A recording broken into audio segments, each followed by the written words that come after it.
जय हिंद दोस्तों, स्वागत है आपका आपके अपने यूट्यूब चैनल मैथ मॉनिटर में।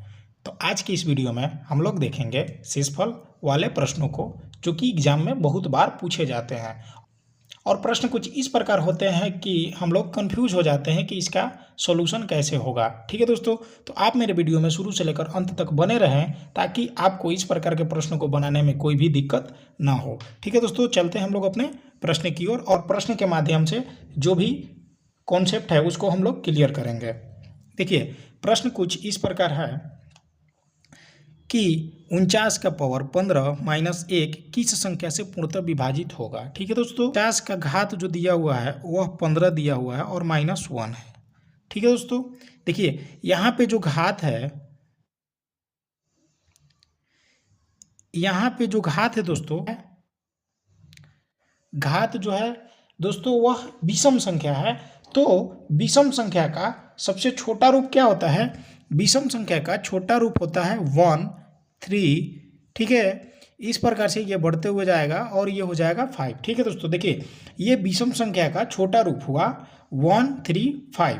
ठीक है, अगर घात सम संख्या के रूप में दिया रहे तो उसको छोटा रूप में तोड़ने के लिए उसके घात पे हम लोग क्या रखते हैं? 2, 4 या 6 रखते हैं दोस्तों। ठीक है, देखिए यहाँ अगर घात उसका विषम संख्या है तो इसको छोटे रूप में रखने के लिए इसके घात को हम लोग 1 रखेंगे, 3 रखेंगे या 5 रखेंगे। इसको रखने का कंडीशन क्या क्या है? देखिए यहाँ पे जो है वह 49 है और यहाँ पे जो है जो इसका घात देखिए 15 है। तो इसका छोटा रूप तोड़ने के लिए हम लोग 49 के घात में 1 लिख देंगे। ठीक है, 49 के घात में 1 लिख देंगे इसको छोटा रूप में बनाने के लिए।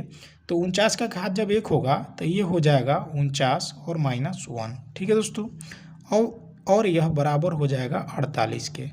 देखिए ऑप्शन नंबर डी यही हो गया इसका आंसर। ठीक है दोस्तों, देखिए इस प्रकार के भी प्रश्न एग्जाम में पूछे जाते हैं। 7 का पावर 19 प्लस 2 को 6 से विभाजित करने पर शेष क्या बचेगा। ठीक है दोस्तों, देखिए प्रश्न कुछ इस प्रकार है। 7 का पावर 19 प्लस 2 बटा में 6। ठीक है दोस्तों, देखिए यहाँ पे इसका मान और इसके मान में 1 का अंतर है। ठीक है, 7 और 6 में अंतर तो 1 का है। अंतर कितने का है दोस्तों? अंतर जो है 1 का है।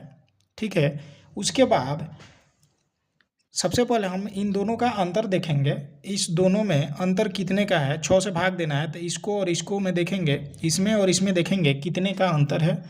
तो अंतर तो दोस्तों 1 का है। ठीक है, अंश है वह बड़ा होना चाहिए हर से, यानी कि जो हर है वह छोटा होना चाहिए और अंतर 1 का होना चाहिए। तो जब अंतर 1 का हो और हर जब हर छोटा हो, हर जब छोटा हो तो इसका मान जो आता है 7 के पावर अगर 19 को 6 से भाग दीजिएगा तो शेषफल कितना बचता है दोस्तों? शेष बचता है 1। शेष कितना बचता है दोस्तों? शेष बचता है 1। ठीक है, तो हम इस 7 के पावर 19 और बटा में 6 को 1 लिख सकते हैं। ठीक है दोस्तों, तो उसके बाद बचा है 2। तो इन दोनों का आप जोड़िएगा तो शेषफल हो जाएगा दोस्तों 3। यही हो गया इसका आंसर। ठीक है दोस्तों, इस वाले प्रश्न को देखिए। 3 का घात 21 को 5 से विभाजित करने पर कितना शेष बचेगा। देखिए दोस्तों, प्रश्न कुछ इस प्रकार है। 3 का घात 21 और बटा में 5। ठीक है, हम लोग को बनाने का जो नियम है वह क्या कहता है कि सबसे पहले इस दोनों का अंतर निकालना है। अंतर इसका कितना आया दोस्तों? 2। और हम लोग जो नियम से बनाते थे उसका अंतर 1 आना चाहिए था। जब एक आता अंतर, 1 जब अंतर आता और हर अगर अंश से छोटा रहता तो इसका 1 आंसर हो जाता। ठीक है, लेकिन यहाँ पे कंडीशन कुछ अलग हो गया। यहाँ पे देखिए अंतर कितना आ गया दोस्तों? अंतर 2 आ गया। ठीक है, जब दो अंतर आ गया तो इसमें भी घबराने वाली कोई बात नहीं है। इसको भी बनाएंगे हम लोग बहुत ही आसान तरीका से। देखिए जब अंतर 2 का हो तो घात को देखेंगे हम लोग। घात जो है वह सम संख्या है कि विषम संख्या है। ठीक है, घात जो है वह देखेंगे सम है कि विषम है। ठीक है दोस्तों, घात को हम लोग देखेंगे घात क्या है, सम है कि विषम है। अगर घात सम रहेगा, घात सम रहेगा तो उसको छोटा रूप में तोड़ने के लिए क्या करेंगे, 2 4 6 लिखेंगे उसके घात के ऊपर। ठीक है, अगर विषम संख्या रहेगा तो 1 3 या 5 लिखेंगे दोस्तों। ठीक है, लिखने का कंडीशन क्या है, देखिए अगर आप 3 का घात ध्यान दीजिएगा, अगर 3 का घात आप लोग 1 कर देते हैं तो ये हो जाएगा 3। ठीक है, जब 3 को आप 5 से भाग दीजिएगा तो देखिए अभी भी आप इससे इसको भाग नहीं दे सकते हैं। ठीक है, आप 5 से 3 में भाग नहीं दे सकते हैं। तो हम लोग क्या करेंगे, 3 के घात, क्योंकि यहाँ पे विषम संख्या है तो हम लोग विषम संख्या के रूप में इसको छोटे रूप में करेंगे। विषम संख्या में ही इसको छोटे रूप में लिखेंगे।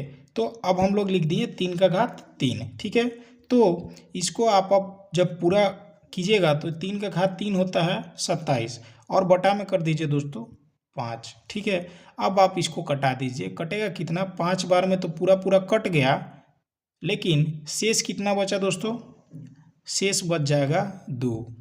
यही हो गया इसका आंसर। ठीक है, इसका शेष जो आएगा वो 2 ही आएगा।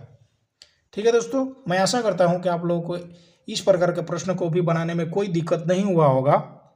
ठीक है, अगर मेरा वीडियो आप लोगों को अच्छा लग रहा हो तो प्लीज़ एक लाइक कर दें तथा कमेंट कर हमें यह ज़रूर बताएं कि आपको किस टॉपिक पे वीडियो चाहिए, तथा मेरे चैनल को सब्सक्राइब करना ना भूलें।